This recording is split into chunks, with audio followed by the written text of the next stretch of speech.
Alors, les élèves, je vous donne quelques minutes. Révisez un peu la règle. Je vais réciter tout d'abord. Yeah. Je ne pas retenir. Ça va, ce n'est pas grave, Yarama. Essaye maintenant de la lire silencieusement pour comprendre qu'est-ce qu'on est en train de travailler. Yeah. Je vous donne 5 minutes seulement. Dépêchez-vous, activez les caméras, s'il vous plaît.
Alors, les élèves, je commence avec Nermine. Yalla ya Nermine.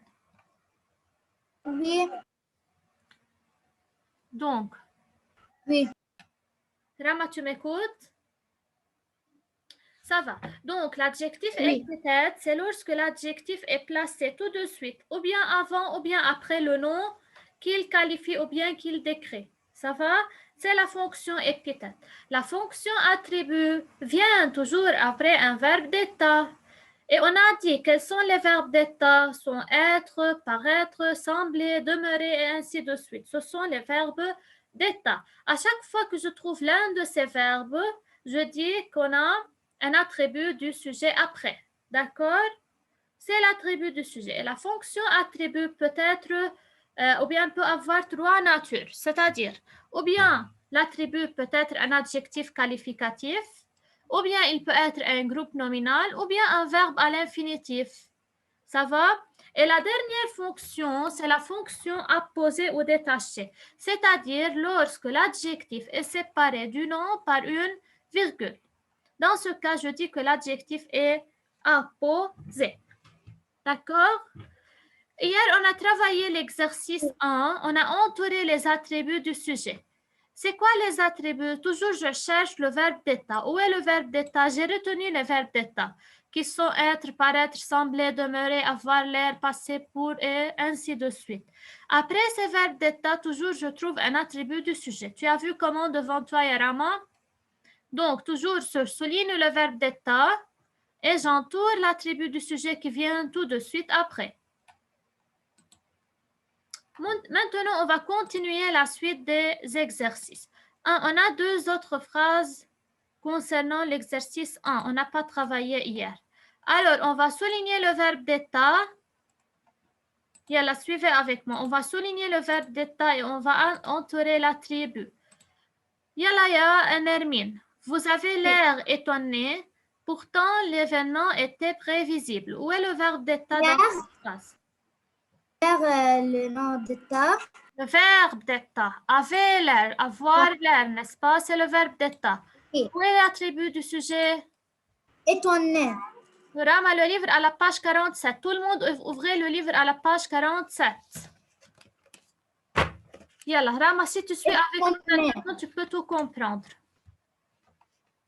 D'accord? Alors, étonné, c'est l'attribut du sujet, Yarama. Pourquoi? Parce qu'avant ça, il y a un verbe d'état qu'on a souligné en rouge. Donc, toujours après le verbe d'état, qu'est-ce que je trouve? Je trouve un attribut du sujet. Continue, ya Nermine. Oui, était. D'accord. Oui, le deuxième verbe d'état est prévisible, très bien. C'est l'attribut, n'est-ce pas? Alors, je souligne le verbe d'état qui est était, c'est l'auxiliaire être. Après le verbe d'état, on a un attribut du sujet. Salah, Isra et tout le monde, activez les caméras. Je veux vous voir. Je veux plus répéter. Oui, Salah. Yalla ya Salah, la dernière phrase. Lis la dernière phrase, ya Salah. Oui.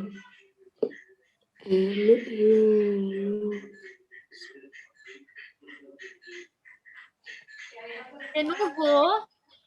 Et nouveau rose saute Semblait intimidé. Où est le verbe d'état, ya Salah? imiter. C'est l'attribut, mais où est le verbe d'état? Donc, intimider, c'est l'attribut. Où est le verbe d'état alors? Non sans. Sembler. Très bien. Donc, sembler, c'est le verbe d'état. Et intimider, c'est l'attribut du sujet. Tu as compris, Yarama, qu'est-ce qu'on travaille? C'est clair? Si tu as des questions, tu peux me poser.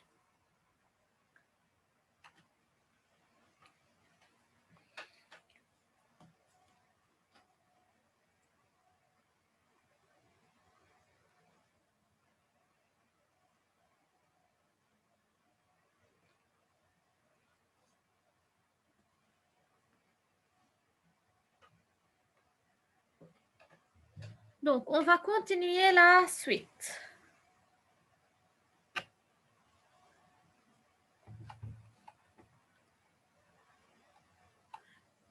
Numéro 2, tout le monde a terminé 1. Numéro 2, suivez très bien, c'est très important.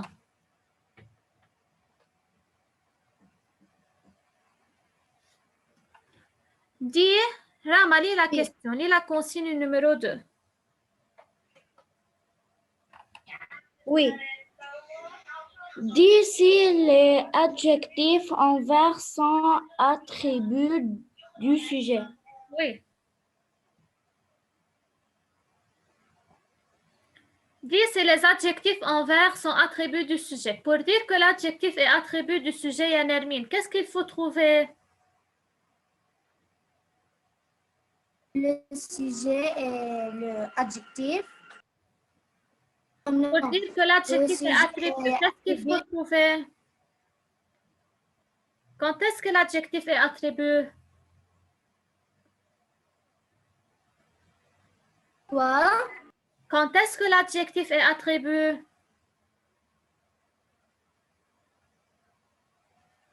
S'il y a le sujet. Maintenant, on a travaillé. Donc, l'adjectif est attribut lorsqu'il est précédé d'un verbe d'état. Ça va? C'est-à-dire lorsque, avant l'adjectif, il y a un verbe d'état, n'est-ce pas? À chaque fois que je trouve, regardez ici, à chaque fois que je trouve un verbe d'état, L'adjectif qui suit est un attribut du sujet. Il ne faut plus confondre. On a expliqué ça plusieurs fois, n'est-ce pas? Yalla ya Nermine, commence la première phrase. Ils ont marqué les adjectifs en vert. Nous-mêmes, on va dire si l'adjectif est attribut ou non. Oui. Ses cheveux sont dorés et brillants. Alors, arrête. Donc, on a deux adjectifs qui sont marqués en vert, ya Salah. Doré et brillant, n'est-ce pas? Yalla ya Nermine, ces adjectifs sont-ils attributs ou non? Salah, fais attention, suis avec moi. Doré, c'est juste. Oui, Car il y a très bien. et brillant, c'est juste. Très bien. Donc, et, c'est-à-dire, c'est la même fonction parce que les deux adjectifs se suivent. Alors, doré et brillant sont deux adjectifs attributs. Pourquoi? Parce que avant, on a le verbe d'état. sont, n'est-ce pas? Sont, c'est un verbe d'état. Oui. Alors, l'adjectif qui suit le verbe d'état est un attribut. D'accord? C'est de cette façon que je dis si l'adjectif est attribut ou non. Compris, Yarama? Continue, Yarama.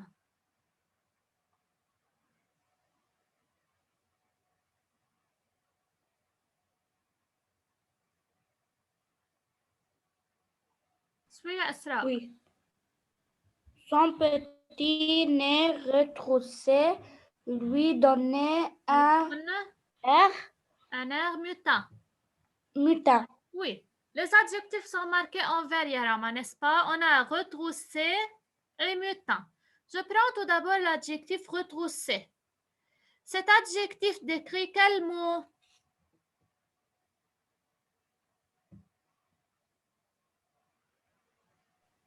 Quoi? Cet adjectif décrit quel mot? Qui est retroussé? Ou bien, comment est le nez? Nez. Très bien, donc le nez. Est-ce que Petit. nez est un verbe d'état?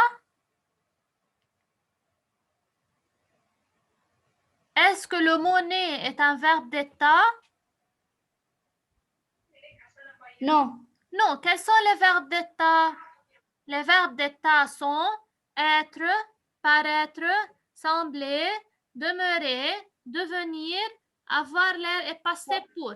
Né, ce n'est pas un verbe d'état. Alors, dans ce cas, l'adjectif n'est pas attribut, n'est-ce pas?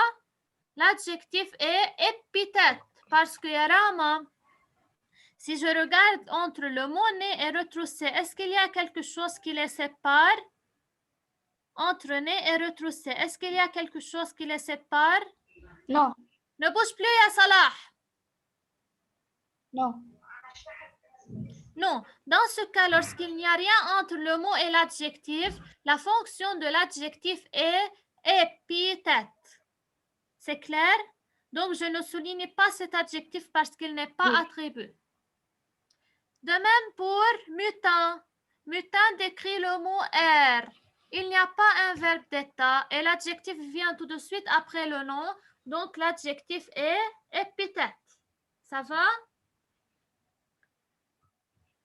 Nala Nermi, continue. Oui. C'est compris, Arama? Oui. Nermine.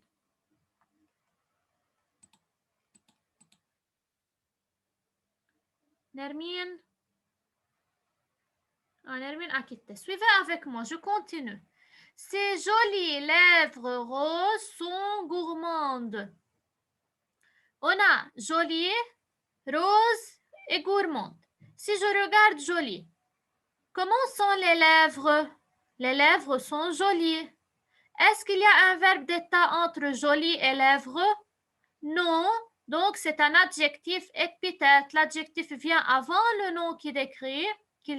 Donc, c'est un adjectif épithète. De même pour rose. Rose décrit le mot lèvres. Il n'y a rien qui sépare l'adjectif du nom. Donc, c'est un adjectif épithète. Maintenant, gourmande. Qu'est-ce qu'il y a, Yarama, avant gourmande? Qu'est-ce qu'il y a avant gourmande?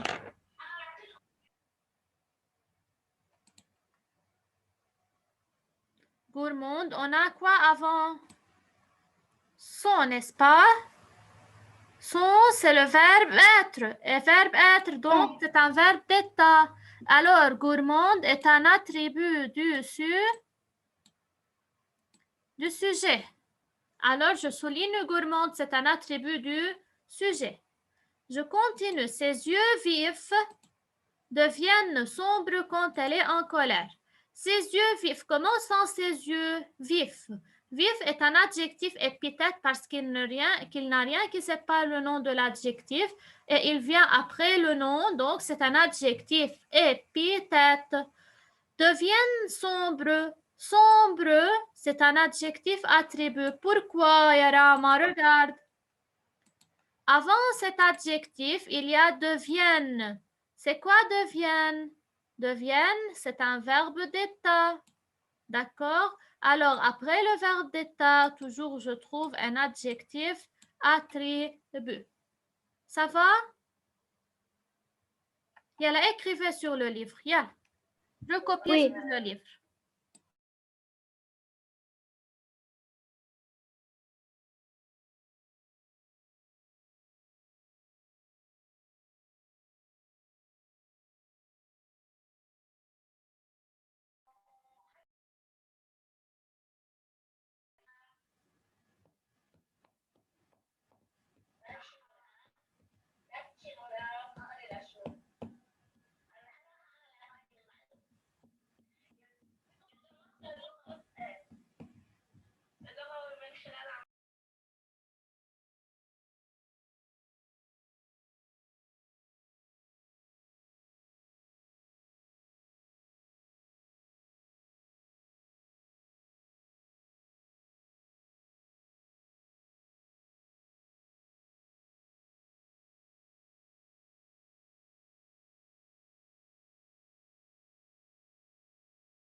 Nermine et la Marielle, allez-y, recopier numéro 2. Tout le monde a terminé?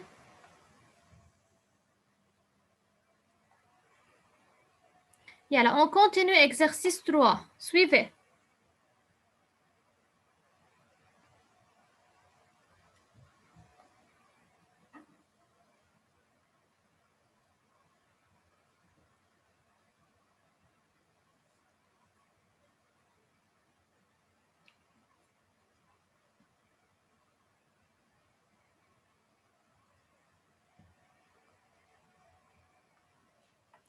Une seule phrase ne contient pas d'attribut du sujet. Trouve-la. Alors, on a plusieurs phrases. Une seule phrase ne contient pas un attribut du sujet. Comment je peux savoir? À chaque fois, je veux trouver un verbe d'état dans la phrase pour dire que l'adjectif est attribut. Oui, Nermine? S'il n'y a pas de verbe d'état, S'il n'y a pas un verbe d'état, donc l'adjectif n'est pas attribut. Alors, on va voir quelle phrase n'a pas de verbe d'état. Yeah. Commence, Nermine. On va entourer cette phrase qui ne contient pas un verbe d'état. oui, La première phrase. oui. Elle semblait fatiguée. Elle semblait fatiguée. Est-ce qu'il y a un verbe d'état ici? Yeah. Il y a Oui. le verbe sembler. Donc, ici, fatigué, c'est un attribut. Donc, je n'entoure pas cette phrase. Cet enfant avait l'air d'une gitane. D'une gitane. L'air. Avait l'air, verbe d'état. D'une gitane, c'est attribut. Alors, cette phrase contient un attribut.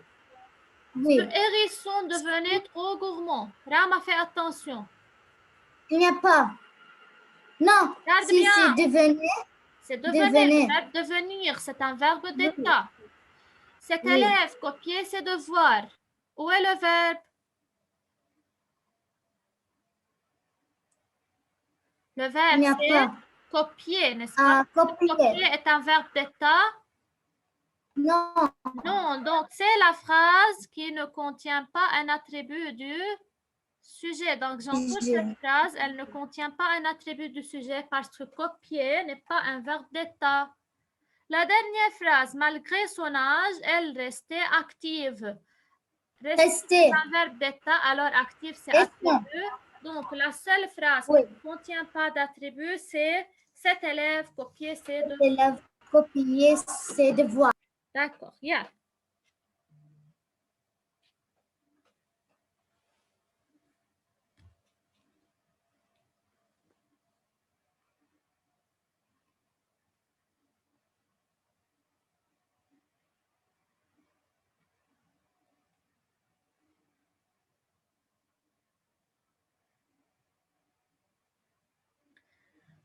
Numéro 4. Une seule phrase indique la nature des attributs dans l'exercice 3.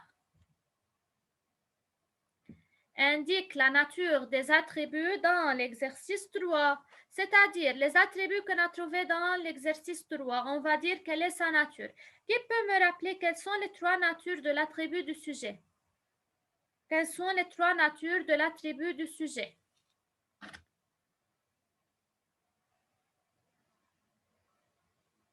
Quoi?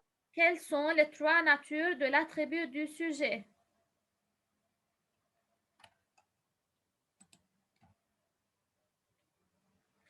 On a vu dans la règle, vous avez oublié, regardez la règle devant vous. Oui. Regardez le dernier point de la règle. La fonction attribut peut être tenue. On a dit l'attribut peut avoir 3 natures, n'est-ce pas? On a écrit les natures de l'attribut. Premièrement, il peut être un adjectif qualificatif.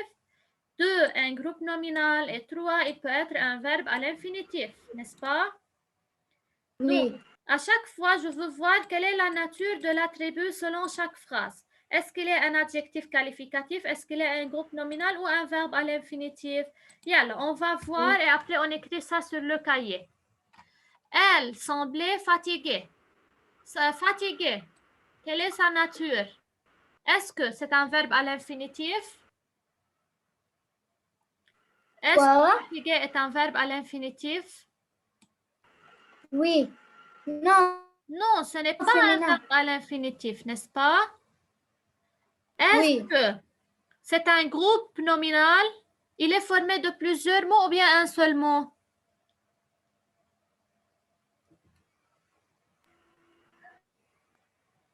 C'est un seul mot, n'est-ce pas? Alors ici, c'est un adjectif qualificatif. Donc, la nature de l'attribut, c'est un adjectif qualificatif. Fatigué est un adjectif qualificatif, n'est-ce pas? Vous avez compris comment je mets la nature de l'attribut? Oui. La deuxième phrase, cet enfant avait l'air d'une gitane. Le verbe d'état, on a dit avait l'air, n'est-ce pas? Alors, où est l'attribut du sujet? Gitan. D'une gitane, n'est-ce pas? D'une gitane. Dans ce cas, quelle est la nature de l'attribut?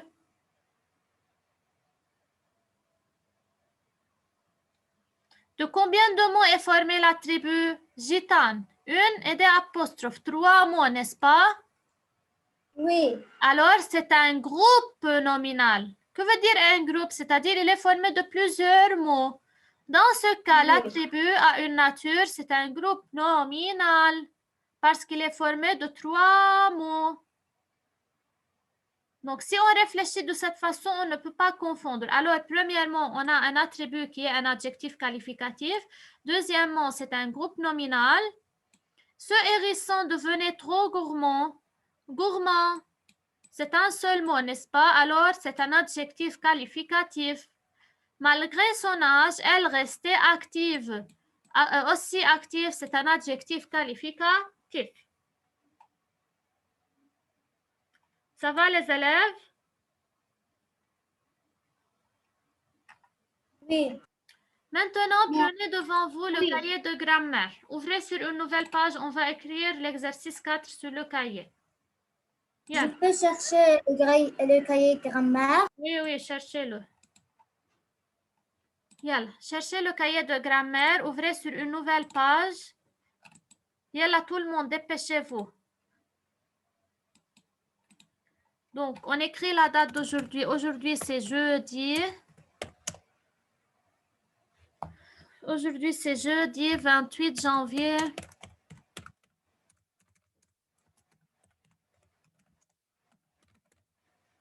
2021.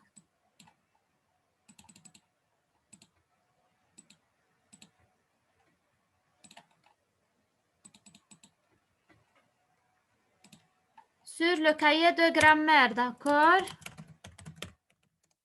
Donc, écrivez grammaire.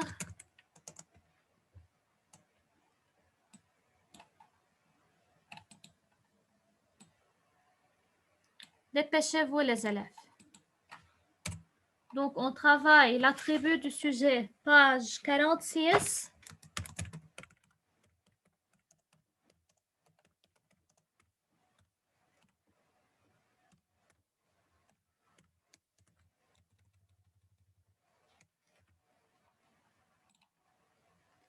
Donc, toujours écrivez le titre en vert.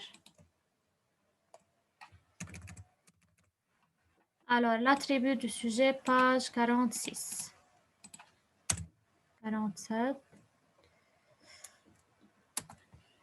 Numéro 4, page 47. Alors, tout d'abord, on a l'adjectif fatigué.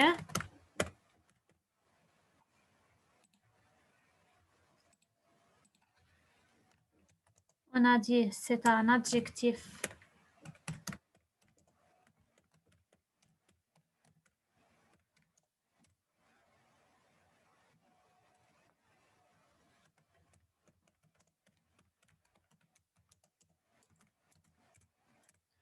une gitane, c'est un groupe nominal.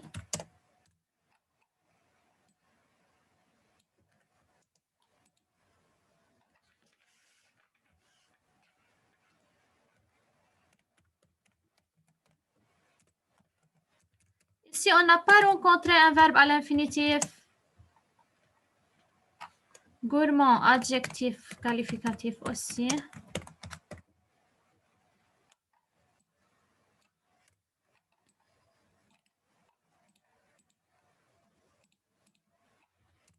Et dernièrement, on a active. C'est aussi un adjectif qualificatif. Donc, ça, je ne vais pas marquer en vert. Il y a la recopier avec une belle écriture.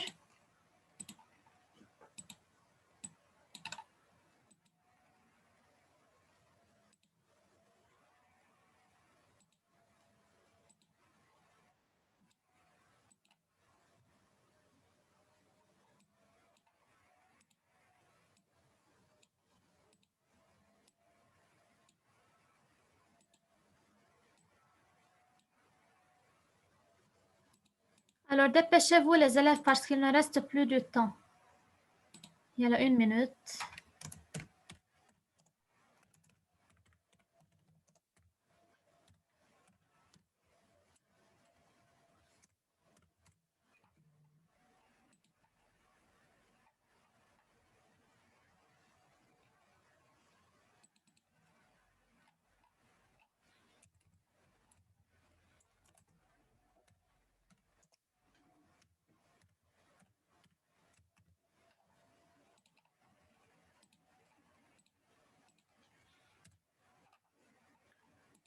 Lorsque vous terminez, soulignez.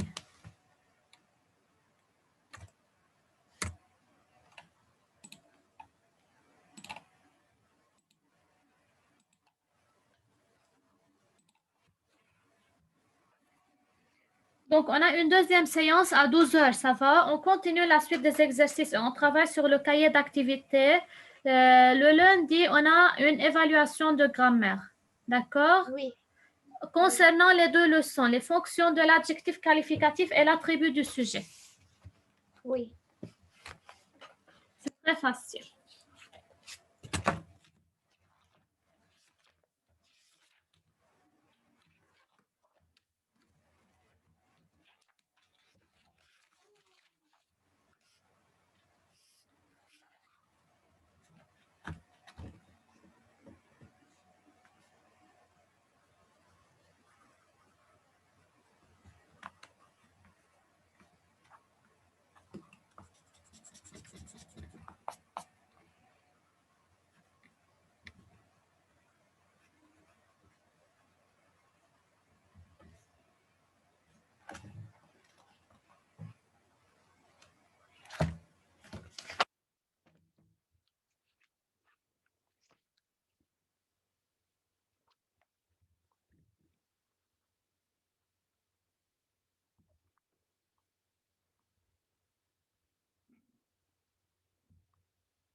C'est terminé.